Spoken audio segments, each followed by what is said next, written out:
Amigos, ¿qué tal? ¿Cómo están? Qué gusto saludarles.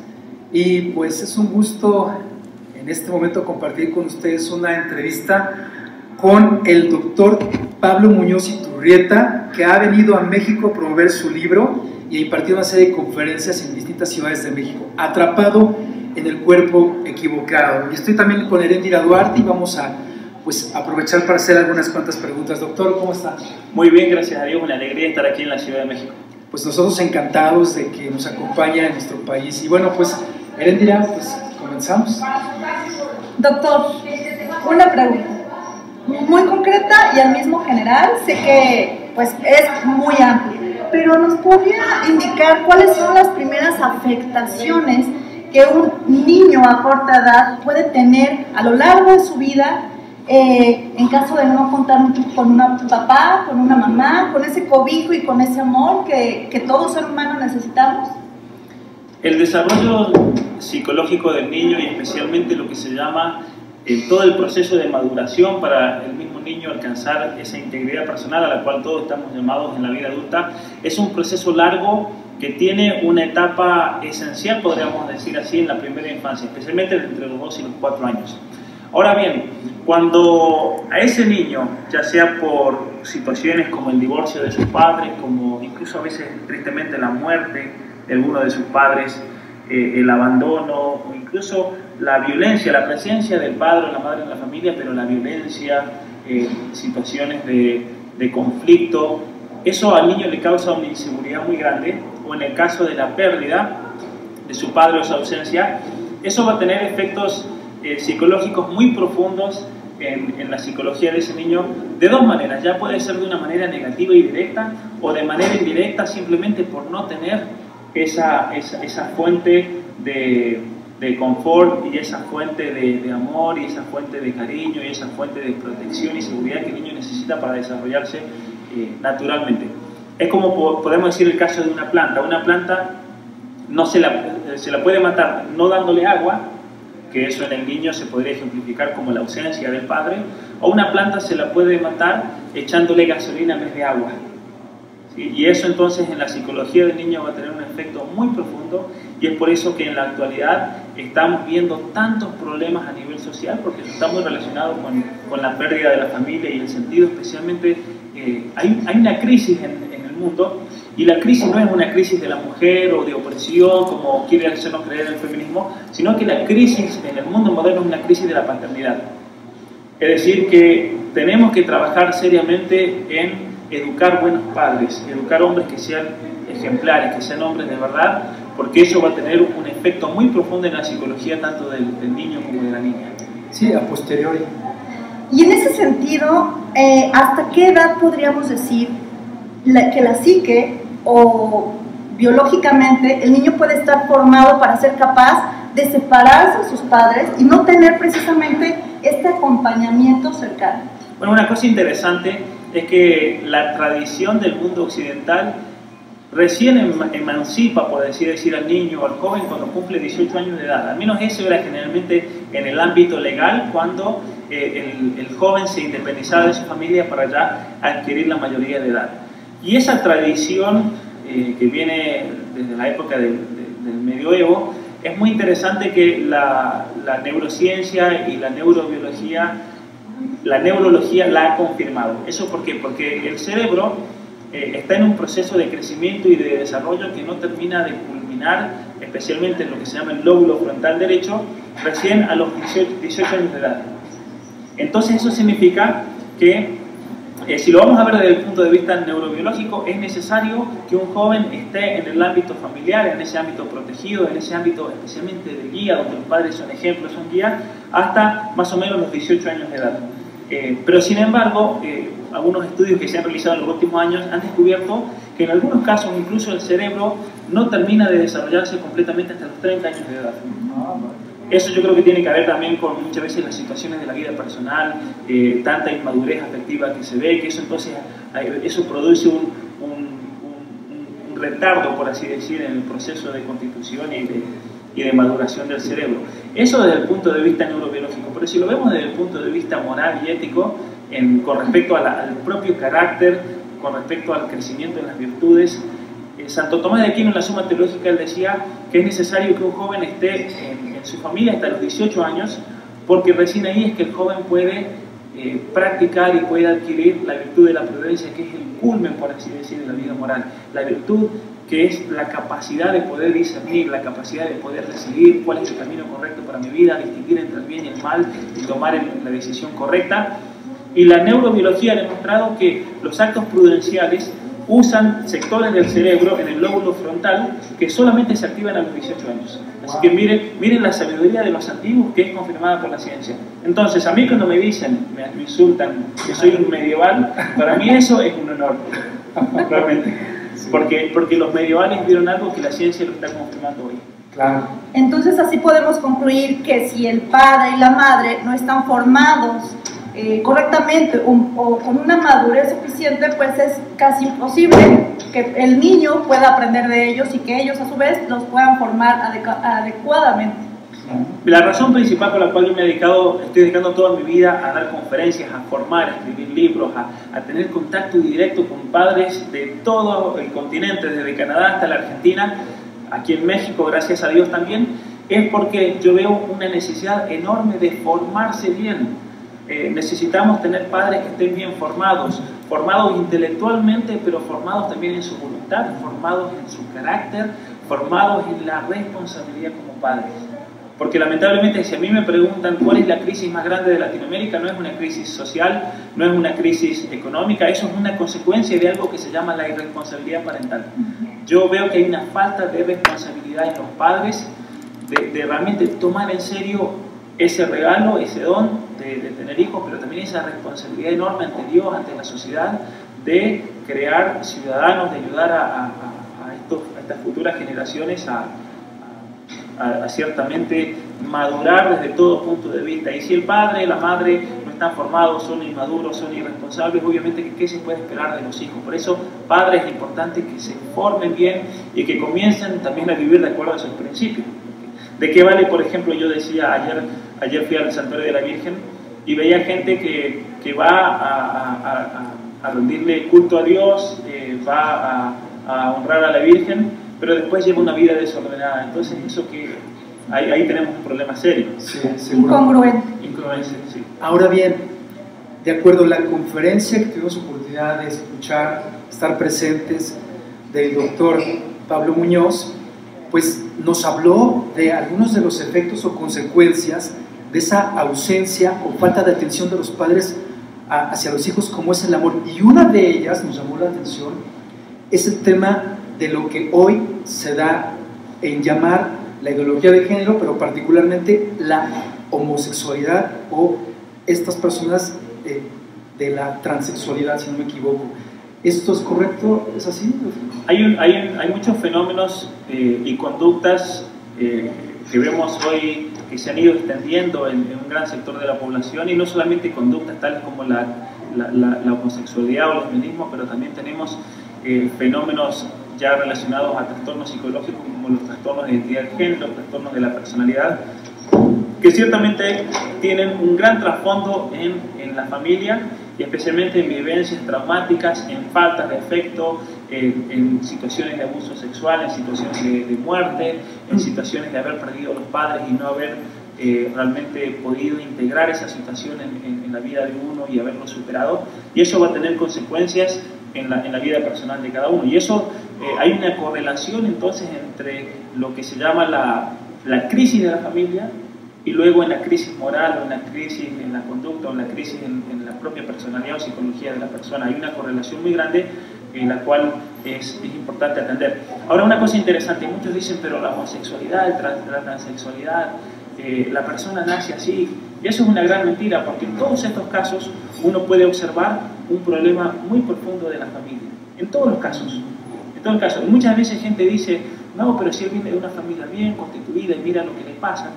Y hay que muchas veces atender al caso de la persona, y cuando la persona se abre, cuando la persona comienza a contar su infancia, cuando comienza a contar cómo ese niño percibía la realidad. Él podría haber tenido un padre, una madre, gente buena, gente que iba a la iglesia, pero sin embargo hubieron situaciones que el niño percibió como una falta de afecto, una falta de cariño, una falta de amor, y ese niño tarde o temprano lo va a ir a buscar en otro, porque su propia constitución neurobiológica lo requiere que ciertas etapas con respecto al crecimiento afectivo, al crecimiento emocional, se cierren. Y si esa etapa no se cerró a los 4 años cuando se tenía que cerrar, se va a cerrar a los 14, a los 15, a los 20, y ahí es cuando está el peligro entonces de caer en situaciones como el lesbianismo o la homosexualidad. Y en ese sentido, el doctor Muñoz subrayó el papel que la neurobiología, por ejemplo, y otras importantes disciplinas, la ciencia en realidad, es la que nos ayuda, doctor, a comprender perfectamente que la ideología de género no tiene ningún sustento.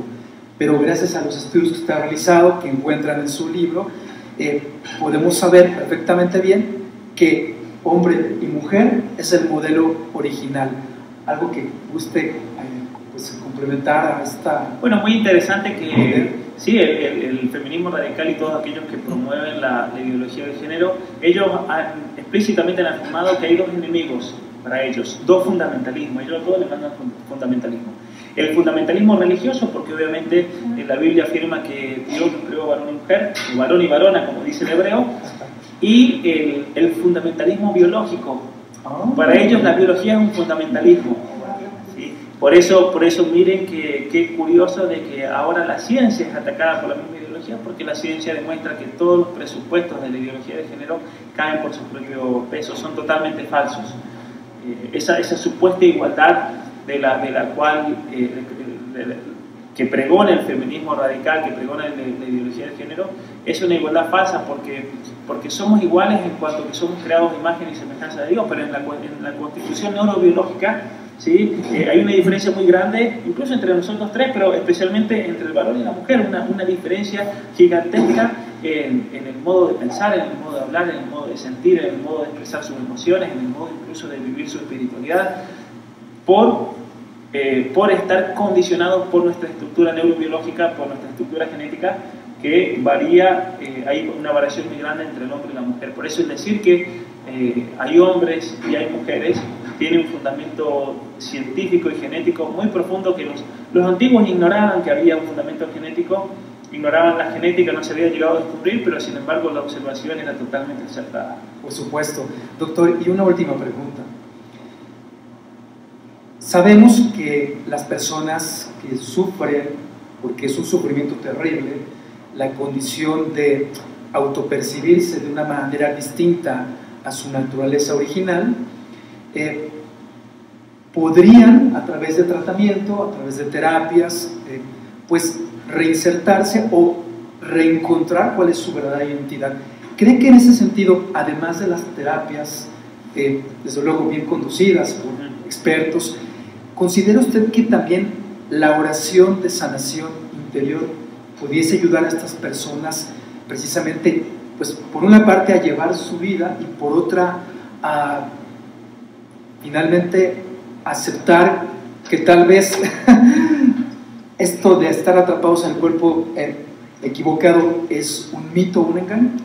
Ciertamente que en el ser humano tenemos distintos niveles, así como tenemos un nivel básico, genético, biológico, neurobiológico, hay distintos niveles que hacen referencia a las distintas capacidades personales, como tenemos la cuestión sensible, la cuestión de los afectos, después tenemos una cuestión ya más intelectual, volitiva, lo que se llama el terreno espiritual.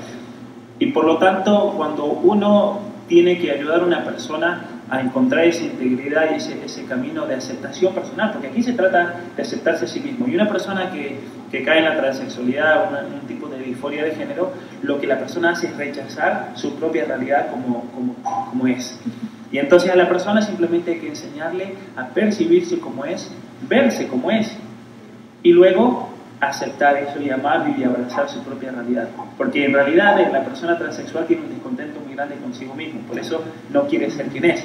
Y entonces aquí hay que apuntar a todo el contexto de lo que es el ser humano, la parte afectiva, la parte emocional, la parte psicológica, la parte volitiva, por así decir, la fuerza de voluntad, la cuestión intelectual de formal y la parte espiritual. Y obviamente en la parte espiritual va a ser muy importante que la persona establezca una relación también con Dios, porque en definitiva si Dios nos creó y nos creó para Él, sin esa búsqueda de Dios, el resto de la vida va a perder sentido. Como vemos en la actualidad hay una pérdida de sentido enorme por esa falta del objetivo final o el fin último, como se dice, al ser humano, que es Dios. Una cosa interesante que le voy a comentar, muchas personas que habían caído en la transexualidad y que lograron salir, me comentaron que el paso final en ese aceptarse a sí mismo fue el haber comprendido que Dios nos creó como eran y que Dios nos amaba como eran. Entonces, si Dios me amaba como hombre, y entonces yo me tengo que amar como hombre, por ejemplo. Eso me lo contó Walter Heyer, que es uno de los primeros transexuales de la historia. Él me dijo, la relación con Dios fue como el palo final ahí que realmente me despertó. Sí, wow, fue realmente un testimonio impresionante. Entonces, en la vida personal de él. En Argentina conocí el caso de 7 personas que fueron transexuales. Ellos los conocí en una provincia en Argentina, en una iglesia evangélica. Fui a dar una conferencia y se acercaron a mí y me dijeron, nosotros éramos transexuales. Nos conocimos porque nos prostituíamos en la calle, en una ciudad en Córdoba, en Argentina, y me contaron que para ellos fue esa búsqueda de Dios la que primero los llevó a la iglesia como transexuales. Ellos entraron a la iglesia y toda la gente los miraba mal, ¿qué hacen aquí? Porque claro, como ustedes... Y el pastor tuvo una visión y de caridad muy grande de aceptarlos, de apuntar a la parte espiritual, que era lo que él sabía, y fue esa parte espiritual la que los fue regenerando y fue llenando todas esas fallas que ellos tenían. Y después, bueno, cuando cada uno me fue contando su historia, eran historias tremendas de vida. Uno de los jóvenes, por ejemplo, su madre había sido prostituta, él era fruto de la prostitución, y él se crió viendo a su madre todos los días estar con 10, 15 hombres distintos, y eso le generó un odio al hombre, porque él veía a esos hombres abusando de su madre y llegó a odiar tanto al hombre que se odió a sí mismo. Y él fue por todo un proceso espiritual que dijo, yo tengo que aceptarme como quien soy, tengo que aceptar al hombre, tengo que amar al hombre porque Dios nos ama a todos. Y bueno, y eso fue lo que a él, por un proceso de muchos años, logró salir de la transexualidad, incluso de la misma prostitución a la que había caído y demás. Wow, bendito Dios. Pues Heréndira, algo más que tú gustes preguntar al doctor. El tiempo se nos ha terminado, pero pues algún mensaje para nuestra audiencia. Tenemos una escuela de líderes católicos y seguro van a conocer su ponencia, y algún mensaje para ellos o para la audiencia de Mejor Familia con Jesús, José y María y Cisne Radio y Televisión. Bueno, miren, como yo les decía, me he dedicado toda mi vida a formar a gente, formarlos a ustedes. Yo estoy aquí para servirlos, tanto brindando mi conocimiento, como uno dice, Dios dice, el que gratis lo recibe, que lo dé gratis. Así que visiten mi página web, pablomuñoziturrieta.com, que se contacten conmigo por WhatsApp, por mi servicio de reenvío de artículos de información, que me escriban y me pregunten. Yo en mi página web, como ustedes saben, tengo muchísimos artículos que son frutos de gente como ustedes que me preguntan, me dice, Pablo, acá tengo esta pregunta, y yo desarrollo un artículo para que se informen. Síganme en las redes sociales, en Instagram, en Twitter, en YouTube, ahí en el canal de YouTube. Busquen Pablo Muñoz Iturrieta en mi canal, ahí van a ver cantidad de conferencias, incluso videos cortos que estoy haciendo, he comenzado a hacer sobre temas concretos para que se formen, para que tengan una idea clara, para que no los confundan, porque en definitiva, como dijo nuestro Señor Jesucristo, solamente la verdad nos hará libres. Y mi vida está centrada en yo intentar de la mejor manera que pueda en la búsqueda de la verdad, especialmente para demostrar que no hay, como decía Juan Pablo II, una contradicción entre la fe y la razón. Son dos alas que nos llevan al mismo fin. Son dos alas que manifiestan la verdad de distintas maneras, y por eso el encontrar esa relación entre la fe y la razón es una aventura muy, muy maravillosa y da mucha consolación también el conocer la verdad y poder ayudar a personas, porque en definitiva uno lo que está haciendo es tratar de ayudar a personas a salir de la comodidad, a salir de una vida fácil, a salir de un mundo que nos presenta una mentira y seguir el camino angosto, como se dice, que es un camino difícil, pero que vale la pena. Así es, pues ahí lo tienen, amigos. Agradecemos al doctor que además nos ha permitido apoyar la distribución de su libro para que quienes gusten, está con nosotros a la venta. Y bueno, pues doctor, muchísimas gracias por aceptar esta invitación, por venir a México, y le deseamos mucho éxito en el resto de su gira por nuestro país. Perfecto, muchas gracias. Muchas gracias a usted.